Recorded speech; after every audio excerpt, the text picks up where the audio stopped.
আসসালামু আলাইকুম আজকে আমরা নিয়ে আসলাম আলিম ২০২৬ বাংলা দ্বিতীয় পত্রের আপনাদের ক্ষুদে গল্প আমাদেরকে রচনা করতে হয়। ১১ নংয়ের মধ্যে আমাদের আসে ১১ নংয়ের ক্ষয়ের মধ্যে আমাদের আসে যে ক্ষুদে গল্প রচনা করা একটা দেওয়া থাকে, একটাই আমাদেরকে লিখতে হয়। ঠিক আছে? তো দেখেন এটা ইনশাল্লাহ আজকে আমরা এখন দেখিয়ে দেব। দেখেন কোনগুলো আপনি পড়বেন। জাস্ট শুধুমাত্র আপনি এই যে এই ৬টা আপনি পড়বেন, শুধুমাত্র এই যে এই ৬টা। হ্যাঁ, শুধুমাত্র আপনি এই ৬টা আপনি পড়বেন। দেখেন প্রথমটা হচ্ছে আপনার এই যে কি লোভের পরিণাম। লোভের পরিণাম এই সম্পর্কে আপনি ছোট একটা গল্প আপনি লিখবেন যে লোভের কি পরিণাম হইতে পারে। ঠিক আছে? লোভের যে কি পরিণাম হতে পারে এই সম্পর্কে আপনি কি করবেন, ছোট একটা গল্প আপনি লিখবেন। এরপর হচ্ছে আপনার অসময়ের বন্ধু, এই যে অসময়ের বন্ধু।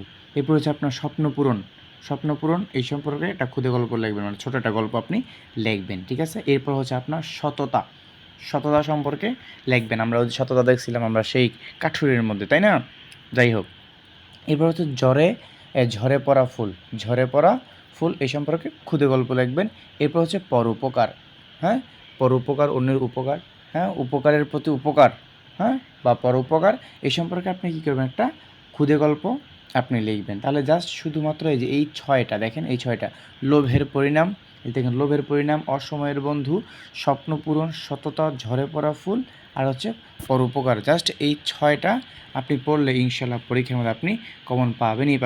এই জন্যে অবশ্যই আরও সাজেশন পেতে আমাদের এই জাল হিকমা অনলাইন মাদ্রাসা, আপনারা সকলেই জানেন আমাদের সাজেশন আলহামদুলিল্লাহ শতভাগ কমন আসে। তো যাদের বুলেট সাজেশন লাগবে আপনারা অবশ্যই আমাদের এই নাম্বারে আপনারা হোয়াটসঅ্যাপে যোগাযোগ করতে পারেন। এই যে এই নাম্বারে আপনারা যোগাযোগ করে আমাদের কাছ থেকে আপনারা বুলেট সাজেশন নিয়ে আমাদের প্রাইভেট গ্রুপেও অ্যাড হতে পারেন। ঠিক আছে? যে এই নাম্বারে যোগাযোগ করে আমাদের প্রাইভেট গ্রুপ আপনারা অ্যাড হতে পারেন। ঠিক আছে? আজকে এ পর্যন্তই। আসসালামু আলাইকুম ওয়া রাহমাতুল্লাহি ওয়া বারাকাতুহু।